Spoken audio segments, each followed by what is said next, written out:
In today's video, I'm going to be checking out Acustica Audio's Magenta version 4. Magenta and I go way back to 2014. It was the first Acustica Audio plugin that I ever tried and then reviewed on this channel. Man, have things changed since then. Now, what is Magenta? It is unofficially based on Manly Labs hardware. The original was just a massive passive type of equalizer, but this new version 4 that just came out at the end of July 2018 throws in several more pieces of hardware emulation. And for those of you who purchased version 1, 2, or 3, you got all these upgrades for free. For those that don't have it, I believe the cost is around $180 right now, and it's going to go up to $200 or a little bit more than that. But either way, you get a lot of bang for buck in this package. So, let me go over it. Let me bring it up first of all. Now, this is just one of the plugins in the Magenta suite. This is the mono equalizer, and I'll add the other ones right now. So as you can see, that's a lot of plugins. Now, not all of them are necessary, like the ones that say ZL, those stand for zero latency. So if you need that over processing power, then choose those. But the ones that, you'll use on a normal basis are as follows. ST stands for stereo. And let's see if my computer doesn't crash or not. Okay, good. So, actually, I'll just disable all these, delete this one, and this one is not necessary either. So, this is the mono compressor, and this is the stereo compressor. This is the preamp only module, and this is the stereo equalizer.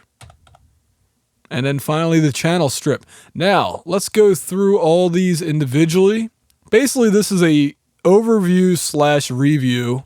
All right, so to the left is our low frequency band. And we control our gain here and the Q, or should I say bandwidth here. All the way to the left on the gain is, it says -20, but it actually depends on what the Q setting is. At the widest, I believe it only goes up to a 10 decibel range, plus or minus. And the Q is widest when it's all the way to the left, counterclockwise. To the right is the power button, also known as bypass or enable. And then we have our frequency selection, center frequency.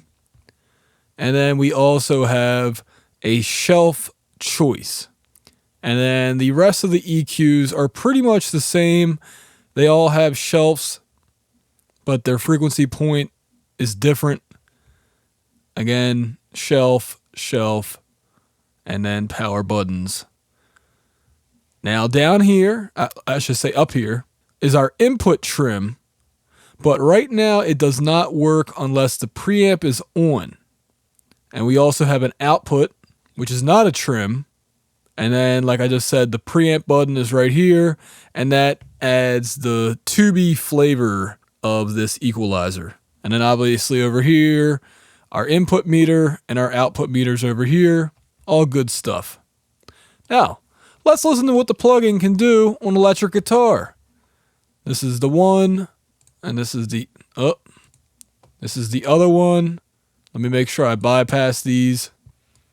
Okay, now let's just play it. It's just stereo pan, left and right electric guitars. Let me do before and then after, all right? I'll add it while it's playing.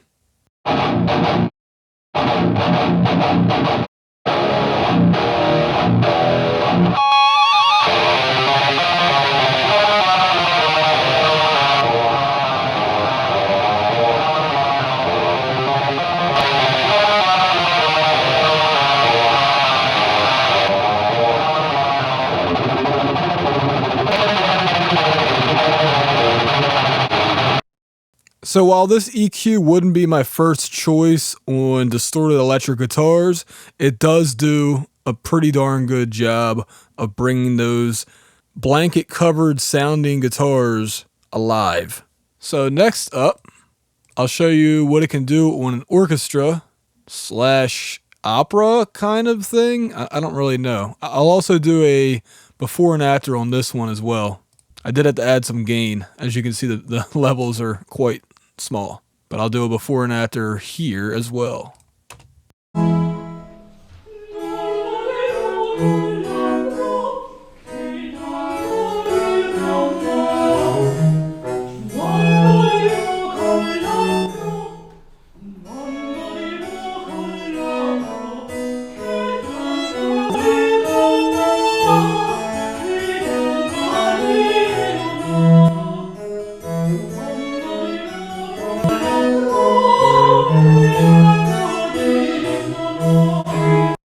So this track needed some low end, and I also wanted to add some presence and a little bit of a high shelf boost to it as well.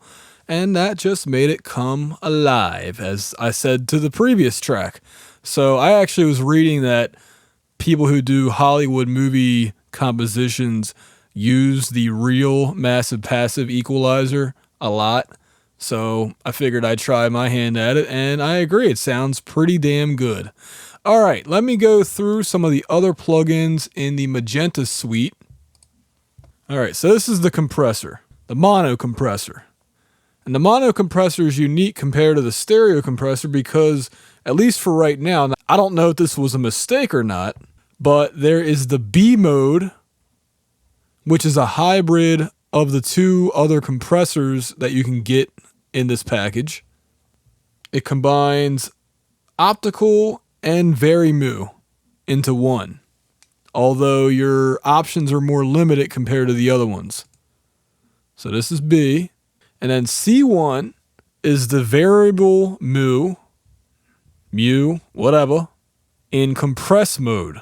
And the ratio is variable. You can't select it, but it varies depending on how much signal level is input. It starts at 1.5, and I'm not sure what it goes up to, but it's a smooth, natural sounding compressor that's great on vocals and mix buses alike. On the C2 mode, this is equivalent to the very mu limit mode. It starts with a higher ratio of 4:1, and then it goes up to 20:1. Now let me give you guys a little tip that you probably won't see in other videos.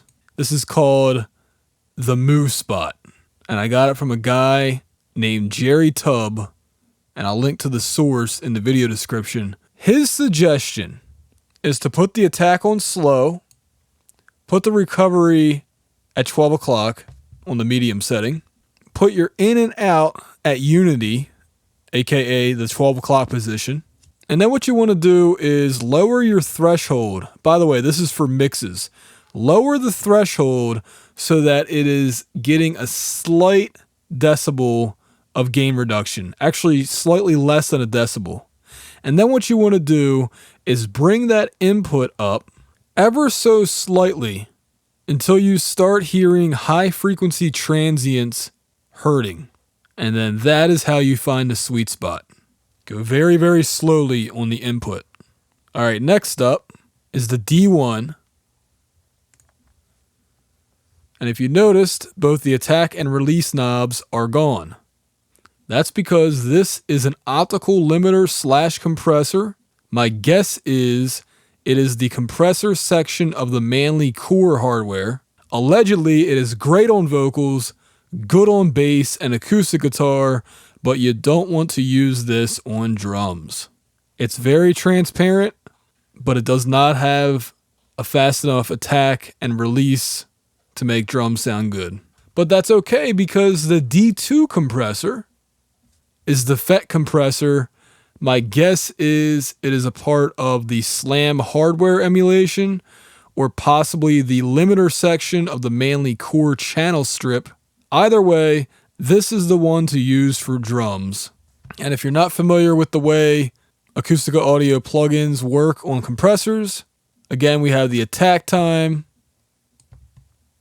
We also have, this is called recovery, but it's also the release. It's the same darn thing. Now the SH mod, the sh mod, the librarian mod, this controls the attack envelope so that you can get it precisely how you want it to sound. And actually, the more left you go, there's a little bit of a look ahead that is added to the compressor, which is pretty cool. Up here we have the input trim, and trim means that if you add or take away, then it automatically adjusts the output, which is pretty cool. And then over here, we have our high pass filter so that the lower frequencies are not affecting the threshold, and the threshold's down here. If you want to do an external side chain, you can do that by clicking this button and then setting it up with whatever your DAW does. You know, there's more steps involved in just that, but that's very cool that they added that feature. And then over here we have a mix/dry knob, which is awesome because it means that you can slam the heck out of this thing, especially on the D2, and then slowly blend it in with your unaffected signal. And then up here is the makeup gain, so just like an output. Over here is the gain reduction meter, and I think that's about it, right, for the compressor. Now, again, stereo compressor, it just adds left and right, and then we also have the control link and stereo link. What you got to remember is, if you use the mono version of this, it does pass a stereo signal. It just means that the controls are linked together and there's no way to separate them. So if you want separation between left and right, you need to use the stereo version of this. The stereo version does add the preamp module. I'm not sure if that's on by default on the mono version or not. I'll have to ask Acustica Audio about that one. Like I said earlier, though, it does take away the B module. Speaking of the pre-module, here's where we have added functionality. Now, these are all guesses on my part, but they kind of hint at it in the manual. So, from left to right, A1, I believe, is the massive passive standard version. A2, I believe, is the massive passive mastering version.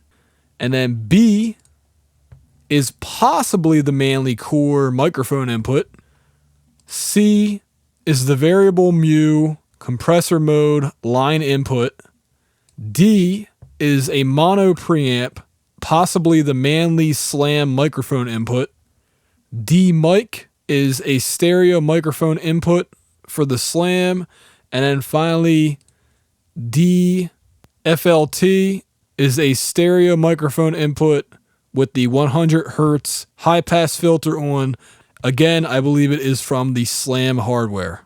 Now let me go back to the equalizer, because there's something really interesting. If you look at the filters here, some of them are in orange or yellow, and then some of them are in white. Now the white ones are from the mastering version of the equalizer, and the yellow ones are from the standard version. I think that's pretty cool. And that's why I think, see how it says A1 plus A2? That's why I think the preamps are the two different hardware. And what else? Did I go over? I think I went through everything. Oh, I'm sorry. I did forget, on the stereo version, they also add the B equalizer. And if you look at pictures of different Manley Labs hardware, you'll see that the frequencies match that of the Vox box. Acustica says that it is similar to Pultec equalizers, mostly the midsection. I actually like this. It's a little bit simpler to use than the massive passive EQs, but it's cool that you do get two EQs now instead of just the one. So, let's listen to some other samples, shall we? I already did the orchestra. Now this is acoustic guitar, if I remember correctly. Yes, indeed, using the B EQ.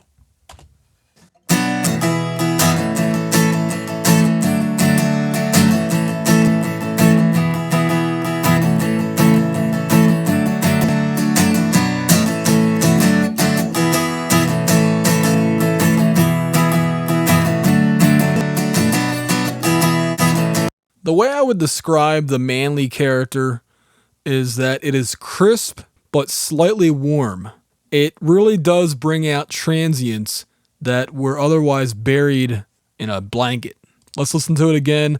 Listen to the plectrum hitting the strings without it on and then with it on, and you can hear the strumming just comes through much better.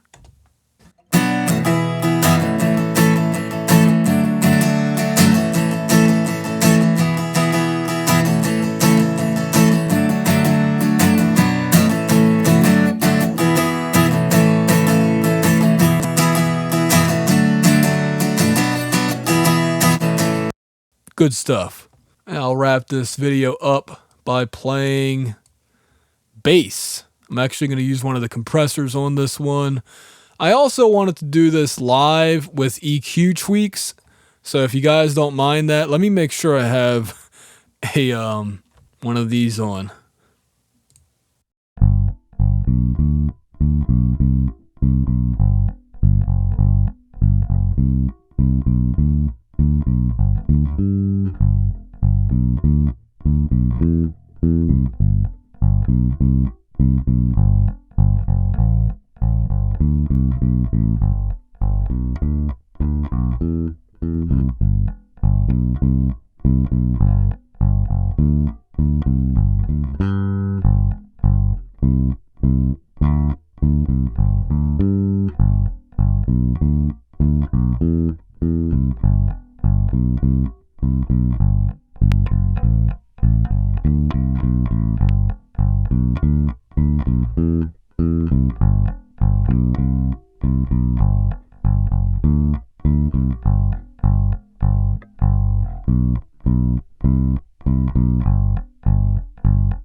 Well, I'll just say this. I don't trust that meter as far as I can throw this virtual software.